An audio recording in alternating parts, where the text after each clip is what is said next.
Many of us have experienced the following situation. You're running late for your morning meeting, and as you approach the gate, you see a long line. As you get closer, you notice that the gate guard does not have the usual debit scanner in their hand, but a large binder instead. And now you know you're going to be late. You finally reach the gate, hand your ID to the gate guard as they begin searching the long list for your name. During this lengthy process, you can hear someone in the gate shack complaining, asking why the handhelds are always offline. I have personally experienced both aspects of that story, but I also have a third point of view. I work directly with the handheld scanners causing these issues. My job is to ensure that they are online and operational, but this has become more and more difficult with time constraints and constant connection issues. The current process is time-consuming and frustrating. On a daily basis, I would drive to each gate to check the status of the handhelds and troubleshoot those that are offline. As I return to my office to complete work for one of the two positions that I hold, the worst case scenario happens. I get a phone call saying that another handheld has gone offline. I realized that this was a problem and that a solution had to be found. A coworker of mine introduced me to the idea of testing handheld connection remotely, and I decided to try to automate this process. What resulted is the AutoPing script that I am presenting to you today.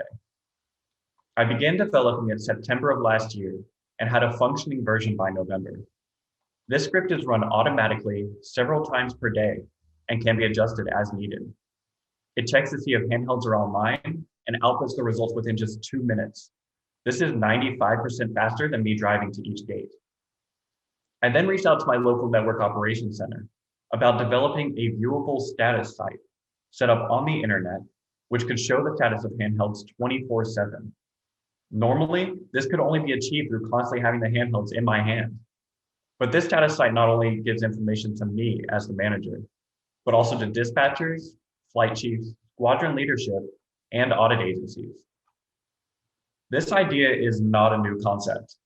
Many corporations in industry like Google and Amazon use this idea to track and manage their devices. Unfortunately, the Air Force is far behind the curve.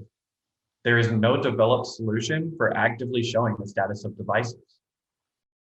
The Vandenberg Network Operations Center and I are currently the only two parties directly working on this solution. However, we have received key backing from multiple agencies, including wing commanders and network supervisors. This team has realized the impact of faulty scanners. People experience a 300% increase in wait times at the gates when handhelds are offline. If this idea is implemented, it will have an impact not just on Vandenberg, but on the Air Force as a whole. It will save between 31,000 and 78,000 man-hours per year. Translated to a financial amount, this equals out to $481,000 to $1.2 million per year. And the opportunities are limitless. This script and site can continue to be developed to automatically track trends, uptime, and downtime, and could even be incorporated into pre-existing software. This brings me to my ask. My ask is $250,000 for the refinement of the script and further development of the status site. $250,000 will ensure the script is ready to be disseminated Air Force-wide and allow securing, refining, and implementation of the status site. Imagine a world where you don't have to worry about an offline handheld making you late for that important meeting. Thank you. Jordan, how you doing, buddy? Doing great, sir. How are you today? Good, you hear us okay? Yes, sir, I can hear you. Can you hear me? Great job, man. Pretty fast, wild, and woolly week, huh? Yes, sir. Yes, it has been. Good. Did you think it was going to be this busy this week, or do you think it was just going to be easy, come in, pitch your idea? I had a mix of the two. I didn't expect it to be as intense as it was, but I'm thankful that I got the opportunity to go through this. As stressful as it was, it definitely made me far better than I was at the start of the week. Good deal, man. What'd you learn this week? What'd you learn in our process? The biggest thing is the difference between briefing, which we're all accustomed to, and pitching. I'm not one to show my personality. I'm used to briefing, staying cool, calm, collected. So every time I would present to the team, it would be like, be extra, show more personality, have some personality. So that was the biggest thing that I took away from this week. And it sounds like you've thought through some ideas about other uses of, keeping track of uptime and some metrics. Could you explain more about some of the problems that might solve for you? Sure. So part of the concept for this idea came around while I was working with the Air Force Audit Agency on the DBIS audit that they did late last year. One of the things they asked us was, do you have any trackers that give records of when your handhelds are offline or online? At the time, our only reports came from VDOC. They gave us one report of shift where they called out to the gates and asked, are your handhelds online? So we only had 3 pieces of information per day.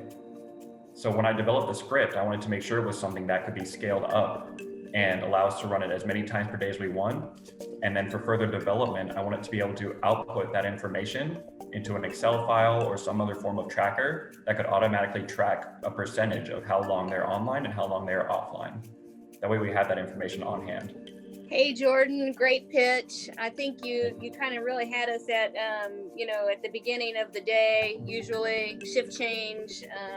Mornings are really difficult and there are some difficulties.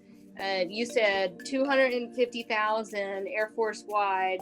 So then the script would go out. I assume that then the NOCs would be able to, our network operations centers would kind of be waiting for it to come in, and then the NOCs would be required to download it.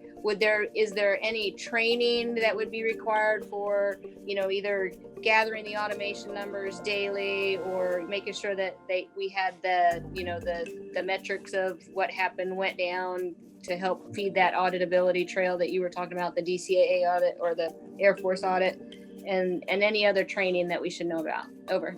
Sure, great question. So ideally, this is something that we can create a guide for.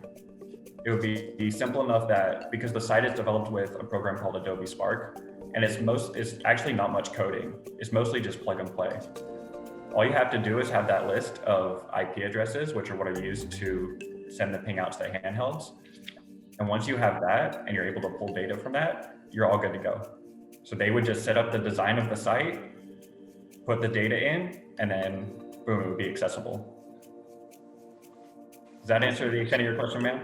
Yeah, it does. And then you added the part about the guide. So that's helpful, because I was kind of asked about, how do we socialize that so that installations would expect that it was coming and that they'd be prepared for it. So thanks, Jordan. No problem. All right, now I'm gonna ping you down to Colonel Clark down in San Antonio. Sure thing. Thank you, ma'am. Hey, thanks, ma'am. Hey, Jordan, man, we talked, and I will again just give you props for not just sitting down, not just recognizing a challenge, but for actually coding a solution to the challenge, and then working through the sometimes challenging area to get it onto the network, right? And to work through the NOC to do that. So your persistence, man, it's inspirational. You mentioned that Google and Amazon and several other services already use this kind of technology, right? Is there an opportunity to just grab some COT solution, off-the-shelf solution like what they're using, and bring it in to be able to meet this need for us? Yes, sir. So there is that option, but that option comes at an additional cost. Usually it's a subscription service, and it's run by a third party, not by the military. So you still have to worry about security. There's a company recently rated number 1 in the world for this kind of thing, for anything to do with the internet, really. And they just had a huge break-in that took down a bunch of their servers, and they lost a lot of information, which shows that even the top security companies still have that liability involved.